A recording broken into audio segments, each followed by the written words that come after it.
La fumée. Elle formait un mur épais, un voile suffocant imprégné dans chaque fissure du vieux bois et chaque pore de sa peau. Et la Ravin en sentait le goût sur sa langue, amer comme la défaite.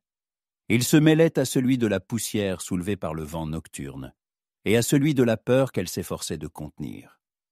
Les braises rougeoyaient encore, rappelant l'incendie qui, quelques heures plus tôt, aurait pu tout emporter. Ses yeux, cernés de suie et de fatigue, balayaient les ruines de la grange. Les poutres courbées et noircies ressemblaient au squelette d'une bête énorme tombée au combat, et elle se sentait pareille, vaincue, mais pas brisée. La terre alentour était piétinée par des bottes et des sabots, mais pas ceux qui lui appartenaient, ni à son père. C'étaient les traces laissées par les messagers de Silas Croft, surnommé le Serpent dans la région, car il rampait toujours sans se faire voir. Plus tôt dans la journée, 2 de ces hommes de main se tenaient là où elle se trouvait maintenant, et leurs sourires insolents la brûlaient autant que le feu. Ils lui parlaient comme si elle n'était rien, un objet sans importance qui ne faisait qu'occuper de l'espace. « Miss Vance, » avait dit l'un d'eux, avec de longs doigts calleux, « Monsieur Croft est prêt à acheter votre terre. Son offre tiendra encore quelques jours. Pour l'instant. Je n'ai aucune intention de vendre, » avait-elle répondu, la voix ferme malgré le cœur serré par la peur. Cette terre appartient à notre famille. Une terre sans eau n'est que poussière, avait ricané le second en dévoilant des dents jaunes. Et monsieur Croft, lui, a de l'eutio. Bientôt, toute la région sera sous sa coupe. Vous feriez mieux de prendre l'argent tant qu'il se montre encore généreux. Ils étaient partis en laissant derrière eux des nuages de poussière, mais leurs paroles, telles des graines, avaient déjà germé dans son esprit. Une terre sans eau n'est que poussière. C'était la vérité. Les dernières pluies avaient contourné leur ranch, et le puits était presque à sec. Elle savait qu'il ne leur restait que quelques semaines avant que le bétail ne commence à mourir. Et maintenant, cet incendie. Et Lara était certaine que ce n'était pas un accident. C'était un avertissement. Vendez, ou vous perdrez tout. Elle serra les poings, sentant ses ongles s'enfoncer dans ses paumes. Les larmes lui brûlaient les yeux, mais elle ne les laissa pas couler. Pas maintenant. Les larmes étaient un luxe qu'elle ne pouvait se permettre. Elle devait être forte, dure comme le granit, comme son père l'avait été de son vivant. Le jour même où les hommes de Croft étaient partis, un nouvel arrivant fit son entrée dans la ville de Redemption Creek, à 10 miles de son ranch. Il était seul. Pas de bagages, pas de chariot, seulement une vieille sacoche de sel usée attachée à sa monture et une carabine fatiguée dans son fourreau. Son cheval, un solide hongre baille foncé, était maigre mais puissant. Il avançait sans hâte, comme si le temps n'avait aucune prise sur lui. Son regard, sombre et impénétrable, glissait sur les façades délavées des saloons et des boutiques. C'était un homme d'une 30aine d'années, le visage buriné par le soleil et le vent. Une barbe épaisse et sombre, légèrement grisonnante, masquait une partie de ses traits, mais ne pouvait dissimuler le pli obstiné de sa bouche, ni les profondes rides autour de ses yeux. On y lisait de la lassitude, mais aussi autre chose. Un calme qui semblait déplacé dans cette région agitée. Dans la rue, les gens évitaient de le regarder, mais sentaient ça. Présence. Il ne cherchait l'attention de personne, mais l'attirait malgré lui. Il s'appelait Caleb Thorne, mais la plupart le connaissaient simplement sous le nom de Cole. Sa réputation était une légende, murmurée dans les coins sombres des saloons. Il avait été chasseur de primes, le meilleur dans son domaine, mais avait disparu depuis plusieurs années. Il ne chassait plus les hommes. Il fuyait ses propres fantômes. Il avait parcouru tout l'Ouest sans jamais trouver un endroit où il pourrait enfin dormir en paix. Cole mit pied à terre devant le Golden Nugget, le seul saloon en ville qui servait un whisky décent. Il entra. L'odeur d'alcool bon marché, de tabac, de sueur et de sueur lui frappa les narines. Les deux hommes que Cole avait vus plus tôt au ranch étaient assis à une table. L'un, au dos large, tenait un verre. L'autre, plus maigre, ricanait. Cole commanda un whisky et s'assit dans un coin, à l'abri des regards. Il écoutait, sans montrer le moindre intérêt. La vieille sorcière ne veut pas vendre, se vantait le plus maigre. Mais M. Croft n'aime pas attendre. Et puis, à quoi bon cette terre? De toute façon, elle sera bientôt à nous. Cette terre aurait dû appartenir à M. Croft depuis longtemps, ajouta le second. Le vieux Vance était simplement trop têtu. Mais maintenant qu'il est sous terre, on va montrer à sa fille ce qu'était la réalité. Cole but une gorgée de whisky. Il ne les regardait pas. Pourtant, son regard semblait les transpercer. L'étranger ne dit pas un mot, ne fit pas un seul geste. Mais sa présence silencieuse, son regard, tout cela eut plus d'effet qu'une centaine d'insultes. Les hommes de main de Croft se turent. La tension dans l'air devint si épaisse qu'on aurait pu la couper au couteau. Ils se levèrent et sortirent sans un mot. Cole finit son verre et retourna dans la rue. Le soir tomba sur la prairie, rapide comme une lourde couverture. Et Lara était assise sur le porche, le regard perdu vers le coucher du soleil. À cet instant, elle se sentit incroyablement seule. Elle pensait aux paroles des hommes de main, à l'injustice de la vie. Elle avait perdu son père. Et maintenant, elle était sur le point de perdre sa maison, tout ce qui lui restait. Et elle se sentait complètement impuissante. La nuit apporta le froid, puis un vent qui charriait une odeur de brûlé. Et Lara sursauta, le cœur serré dans un point de glace. D'abord, elle crut l'imaginer, mais elle aperçut ensuite une lueur orangée à l'horizon. Sa grange. Elle jeta une cape sur ses épaules et attrapa un seau. Elle courut sur la terre sombre, trébuchant sur les pierres et les mottes. La fumée s'épaississait. Des langues de feu léchaient les poutres sèches, s'élevant vers le ciel. La grange était haute en flammes. Un cri de désespoir monta dans sa poitrine. Mais seul un gémissement franchit ses lèvres. Elle se précipita vers le tonneau d'eau et commença à la jeter sur le feu. C'était inutile. Soudain, un bruit de sabots retentit près d'elle. Elle se retourna, s'attendant à voir les hommes de main. Mais c'était lui, l'étranger de la ville. Cole. Il mit pied à terre, laissa tomber les rênes et saisit un seau. Il travaillait en silence, concentré, rapide, comme s'il avait fait cela toute sa vie. Il ne la regardait pas. Il regardait le feu, comme si c'était son seul ennemi. Elle sentait sa présence, sa force. Pour la première fois depuis longtemps, elle ne se sentit plus seule. Ils travaillèrent côte à côte, déversant de l'eau sur les flammes qui semblaient indomptables. Le feu rugissait, flamboyait, mais eux, tels deux petites fourmis, luttaient contre lui. Le brasier commença enfin à reculer.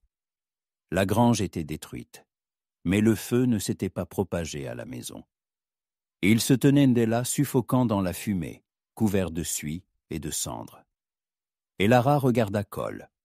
Son visage était noirci, et ses yeux reflétaient la même lassitude que d'auparavant. « Pourquoi » demanda-t-elle. Cole la regarda. Il ne répondit rien.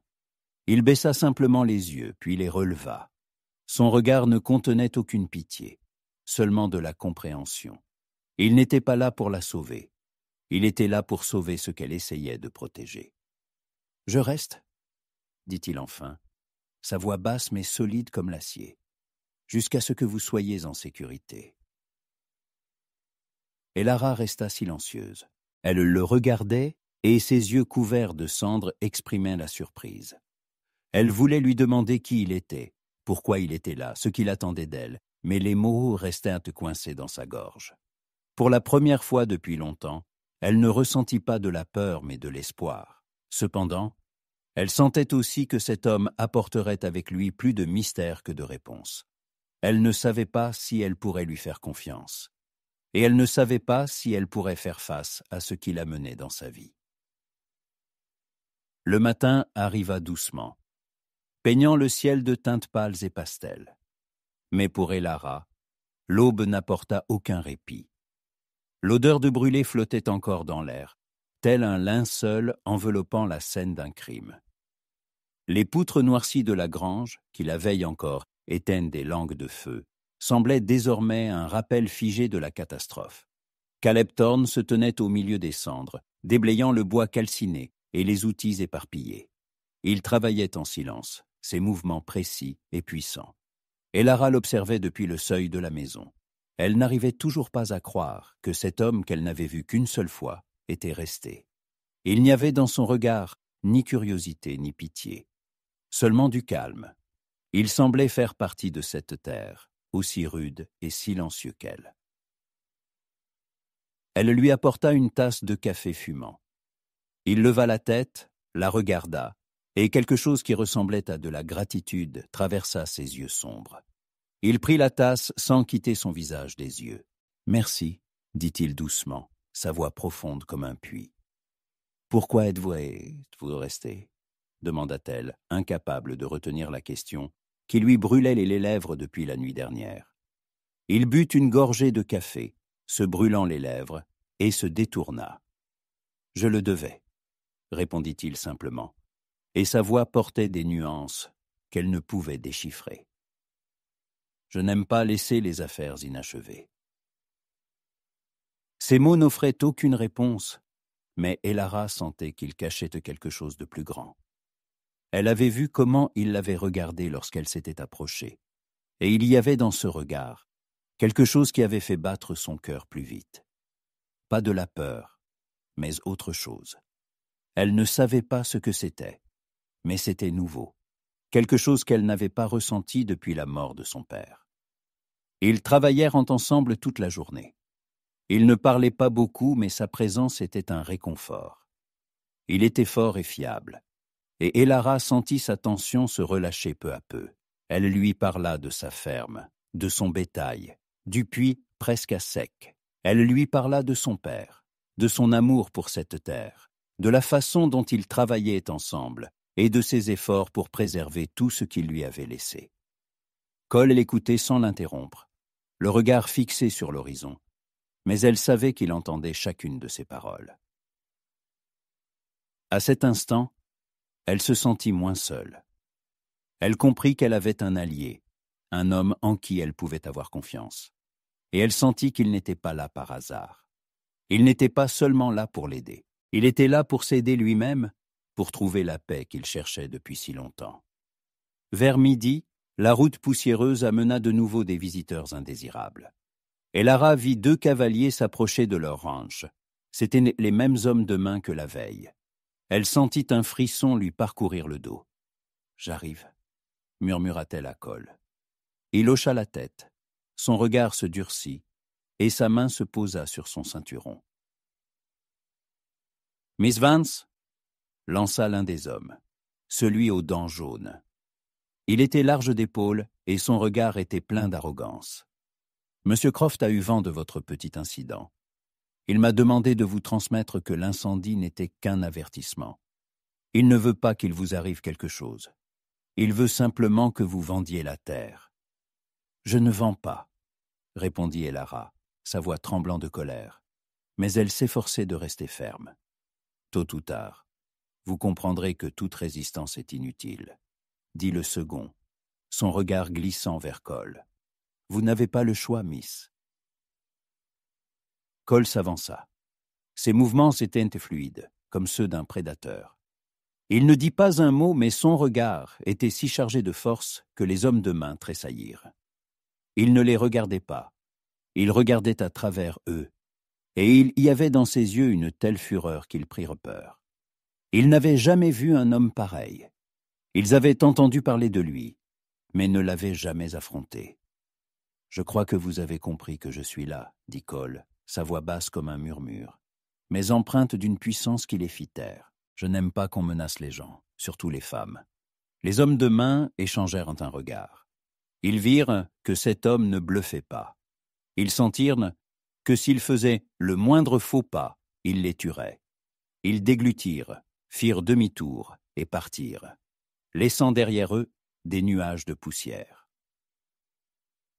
Lorsqu'ils disparurent, Elara regarda Cole. Elle vit la façon dont il la regardait, et ses yeux reflétaient une sorte de douleur, de regret. Elle voulut lui demander ce que cela signifiait, mais ne le put. Elle resta simplement là, à le contempler. « Je pense que vous n'êtes pas ici par hasard, » dit-elle. « Vous connaissez Croft ?»« Il y a longtemps, » répondit-il, une pointe d'amertume dans la voix. « J'ai un compte à régler avec lui. » Il n'en dit pas plus, et Lara comprit que c'était tout ce qu'elle saurait. Elle ignorait quelle la nature de cette affaire, mais elle comprit qu'elle était liée à son passé. Cole s'éloigna dans la nuit, laissant Elara seule avec ses pensées. Elle ne put dormir. Elle pensait à lui, à ses yeux, à ses paroles, à ce qu'il avait fait pour elle. Elle ne savait pas qui il était, ni ce qu'il faisait là, mais elle savait qu'il était le seul à avoir été à ses côtés quand elle avait peur. Et elle sentit qu'il n'était pas là par hasard. Elle sortit sur le porche où il s'était assis plus tôt. Elle regarda l'horizon. Elle vit la lune se lever et sentit son cœur se remplir d'espoir. Elle ne savait pas ce que l'avenir lui réservait.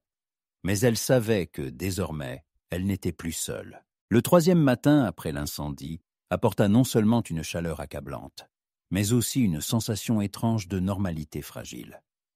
Le ranch Vince, qui semblait mort il y a peu, reprenait vie. Et Lara se réveilla à l'aube, comme toujours. L'odeur du café frais se mêlait à celle de la poussière qui s'infiltrait par les fentes des fenêtres. Elle sortit sur le porche et vit Cole. Il était accroupi près des marches, nettoyant sa carabine.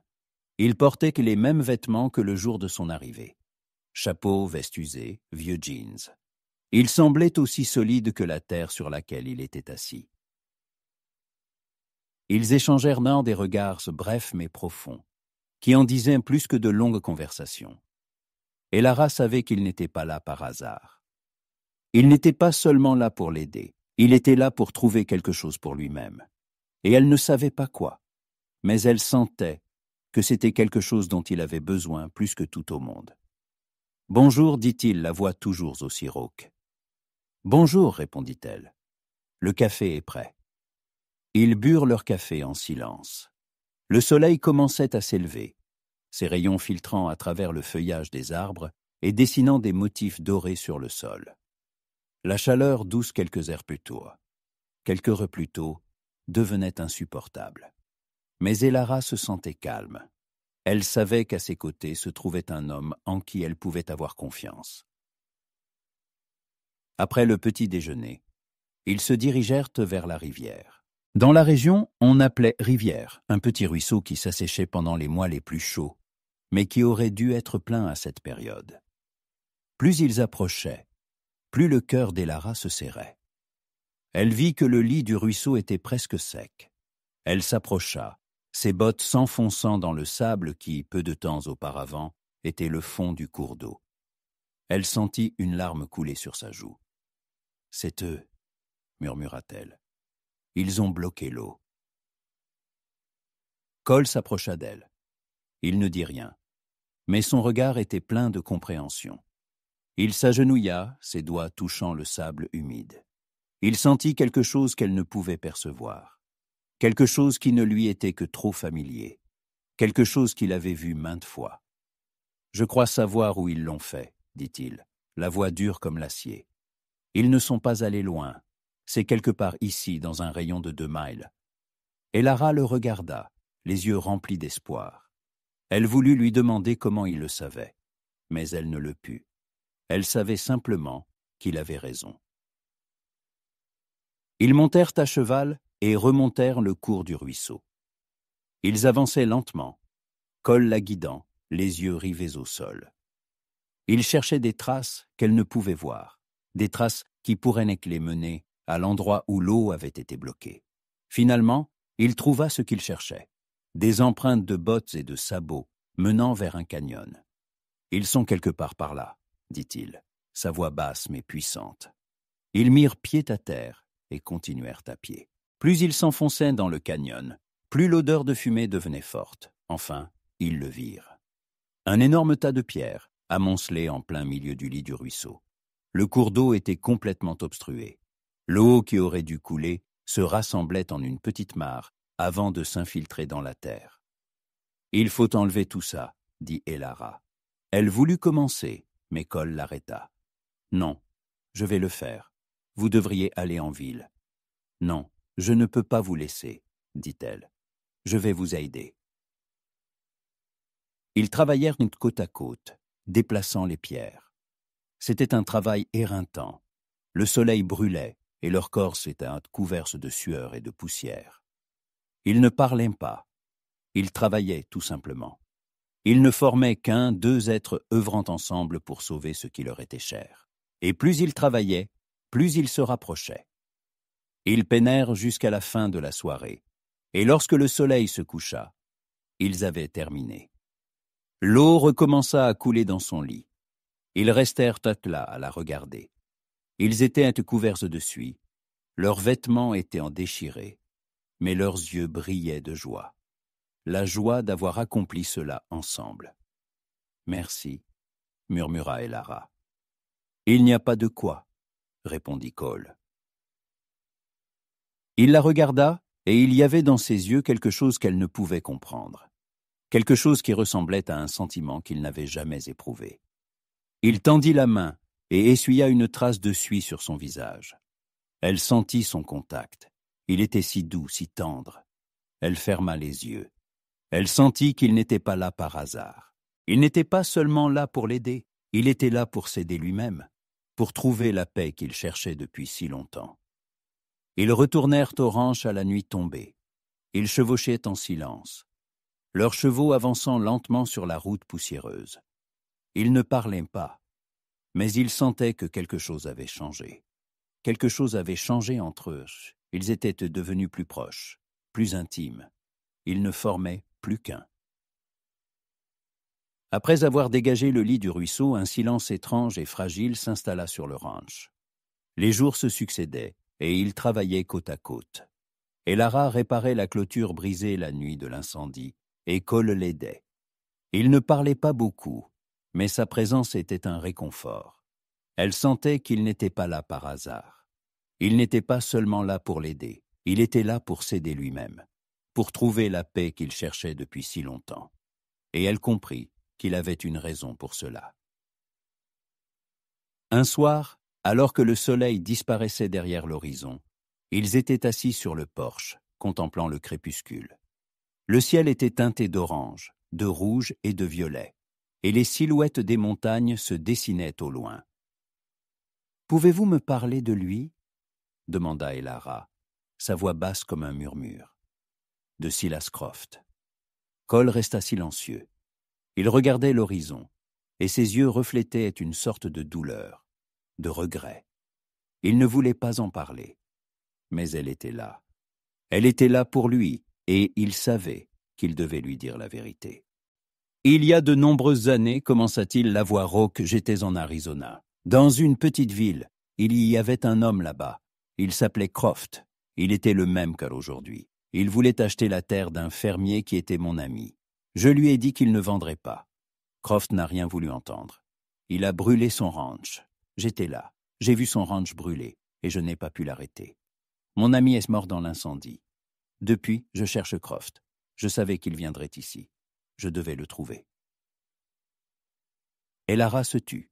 Elle l'écoutait, et la douleur se lisait dans ses yeux. Elle le comprenait. Elle comprenait sa douleur, son regret. Elle comprenait qu'il n'était pas là par hasard. Il était là pour venger son ami. Et elle sentit qu'il n'était pas là seulement pour lui-même. Il était là pour l'aider, elle. « Je n'arrive pas à croire qu'il soit comme ça, » dit-elle. « Je n'arrive pas à croire qu'il ait fait une chose pareille. »« C'est pourtant ce qu'il est, » répondit Cole. « Il ne s'arrêtera pas tant qu'il n'aura pas obtenu ce qu'il veut. » À cet instant, comme sur commande, de la poussière apparut à l'horizon. Pas seulement de la poussière, mais des nuages de poussière qui s'élevaient dans le ciel. Et Lara sentit son cœur se serrer dans un point de glace. C'étaient eux, les hommes de main de Croft. Mais cette fois, ils étaient plus nombreux, et ils portaient des armes. Il se dirigeait droit sur le ranch, et Lara se leva. Ses yeux étaient emplis de terreur. Elle ne savait que faire. Cole se leva, sa main se posa sur son ceinturon. Il les regardait, son regard dur comme l'acier. Il n'avait pas peur d'eux. Il était prêt à se battre. Il savait qu'ils viendraient. Il savait qu'ils ne les laisseraient pas en paix. Les hommes de main arrivèrent au ranch. Ils descendirent de leurs chevaux. Leur chef, un homme imposant avec une longue moustache, s'approcha d'Elara. « Miss Vance, dit-il, sa voix aussi rude que son visage. Monsieur Croft s'est fatigué d'attendre. Il a dit que si vous ne vendez pas la terre, il la prendra de force. »« Je ne vends pas ?» répondit Elara, la voix ferme malgré le cœur serré par la peur. L'homme de main ricana. Il fit un geste de la main. Ces hommes commencèrent à rassembler le bétail. Ils s'emparèrent des vaches restantes et les chassèrent. Elara voulut les arrêter, mais Cole la retint. « Non, dit-il, sa voix basse mais puissante. Pas maintenant. Nous ne pouvons pas leur laisser notre bétail, dit-elle, les yeux pleins de larmes. C'est tout ce qu'il nous reste. Nous le récupérerons, répondit Cole. Mais pas maintenant. Pour l'instant, nous devons être plus malins. Les hommes de main repartirent, laissant derrière eux des nuages de poussière. Et Lara regardait les pâturages vides. Son cœur se serrait de douleur. Elle sentait que c'était la fin. Elle était prête à abandonner, prête à vendre la terre, prête à partir. « Je pense que vous devriez partir, » dit-elle, la voix brisée par les larmes. « Je ne veux pas qu'il vous arrive malheur à cause de moi. » Cole la regarda. Il s'approcha, sa main toucha son visage.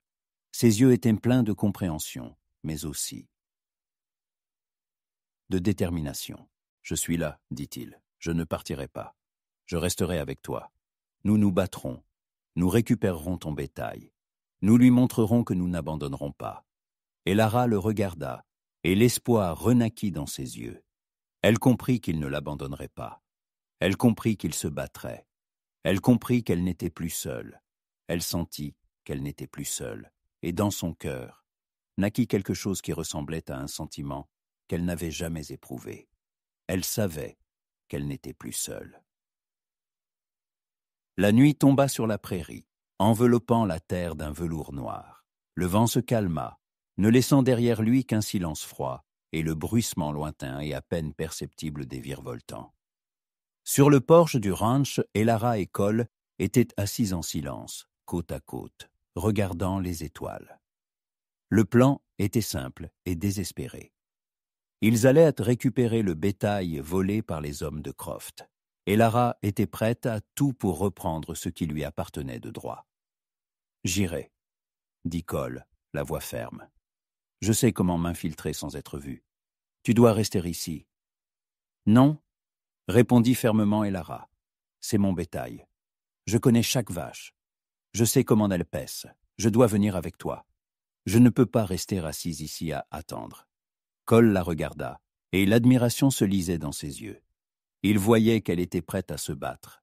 Il voyait qu'elle était prête à risquer sa vie. Il voyait qu'elle n'abandonnerait pas. « D'accord, » dit-il, sa voix rauque mais puissante. « Mais tu devras faire tout ce que je te dirai. Tu devras m'écouter. » Elle hocha la tête. « Toujours, » murmura-t-elle. Ils montèrent à cheval et s'enfoncèrent dans la nuit. Plus ils avançaient, plus l'odeur de fumée et de terre devenait forte. Ils ne parlaient pas. Ils chevauchaient, simplement. Ils ne formaient deux êtres œuvrant ensemble pour sauver ce qui leur était cher. Et plus ils avançaient, plus ils se rapprochaient. Finalement, ils virent des lumières. Elles étaient lointaines, mais nombreuses. C'était le ranch de Croft, le nid du serpent, comme on l'appelait dans la région. C'était l'endroit où il entreposait tout ce qu'il avait volé et où il retenait tous ceux qui osaient lui tenir tête. C'était un endroit où personne n'osait s'aventurer. Ils mirent pied à terre et continuèrent à pied. Ils marchaient lentement, Cole la guidant, les yeux rivés au sol. Ils cherchaient des traces qu'elle ne pouvait voir, des traces qui pourraient les mener à l'endroit où le bétail était gardé. Finalement, il trouva ce qu'il cherchait, des empreintes de bottes et de sabots menant à un grand enclos. « Elles sont là, murmura-t-il, sa voix basse mais puissante. » Ils s'approchèrent de l'enclos. Ils virent qu'il y avait beaucoup de bétail, et ils virent qu'il y avait beaucoup d'hommes. Ils étaient armés et prêts au combat. Et Lara sentit son cœur se serrer dans un point de glace. Elle ne savait que faire. « Nous devons les distraire, » dit Cole. « Je vais passer de ce côté, et toi de l'autre. Tu dois faire beaucoup de bruit pour qu'ils te poursuivent. Et quand ils courront, j'ouvrirai la barrière. »« Non, » dit-elle. « Je ne peux pas faire ça. Je ne peux pas te laisser. »« Tu le dois, » répondit-il. « C'est notre seule chance. »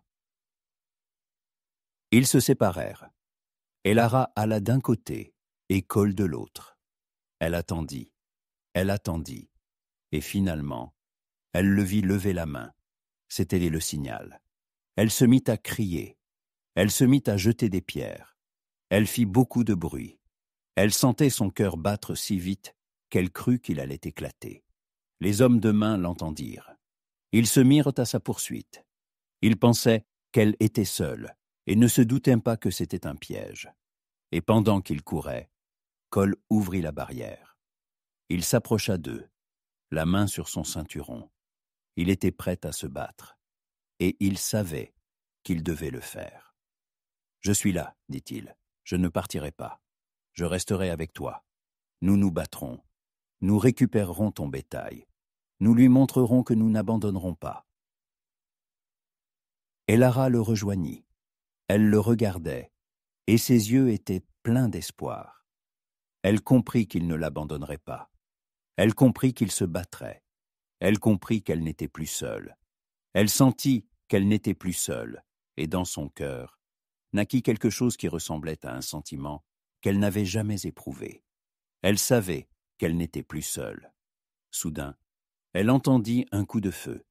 Elle se retourna, et vit que les hommes de main étaient là. Ils tiraient, et elle comprit qu'ils l'avaient touché. Elle vit Cole s'effondrer. Elle se précipita vers lui, et elle sentit son cœur se briser. Elle sentit qu'elle l'avait perdu. Le coup de feu déchira le silence de la nuit, et Lara sentit son cœur s'arrêter. Elle vit Cole s'effondrer, comme fauché. L'espace d'un instant, le monde autour d'elle disparut, ne laissant place qu'à une seule pensée. Il est mort. La peur qu'elle avait si longtemps contenue déferla en une vague glaciale, mais elle fut suivie par la rage, une rage qui la rendit forte. Elle se jeta vers lui, ignorant les hommes de main qui se tenaient là, riant et pointant leurs armes. « Vous ne passerez pas !» cria-t-elle, la voix rauque mais emplie d'une force qu'elle ne se connaissait pas. « Cette terre est à nous, » dit l'un d'eux, « et vous ne pourrez pas la défendre. » Et Lara sentit son cœur se serrer. Mais elle vit alors que Cole respirait. Il était blessé, mais vivant. Elle lui saisit la main et le tira vers elle, comme pour le protéger du monde entier. Elle ne pouvait pas le laisser mourir. Pas maintenant, alors qu'elle venait à peine de le trouver. « Je suis là, » murmura-t-elle, « je ne partirai pas. Je resterai avec toi. » Elle se tourna vers les hommes de main. Il n'y avait plus de peur dans ses yeux, seulement de la détermination. Elle ramassa la carabine de Cole, celle qu'il avait si longuement nettoyée, et la pointa sur eux. Elle ne savait pas tirer, mais elle était prête à tout pour le protéger. « Je ne vous donnerai pas cette terre, » dit-elle. « Vous pouvez tout prendre, mais vous ne l'aurez jamais. » Les hommes de main échangèrent un regard. Ils virent qu'elle ne bluffait pas. Ils virent qu'elle était prête à mourir pour cette terre. Ils virent qu'elle était prête à mourir pour cet homme. Ils ne savaient que faire. Ils ne s'attendaient pas à une telle résistance. Ils ne s'attendaient pas à une telle force chez cette petite femme. Ils ne s'attendaient pas à ce qu'elle se batte. « On s'en va, » dit l'un d'eux, la voix rauque. Ils montèrent à cheval et partirent, laissant derrière eux des nuages de poussière. Et Lara resta seule avec Cole.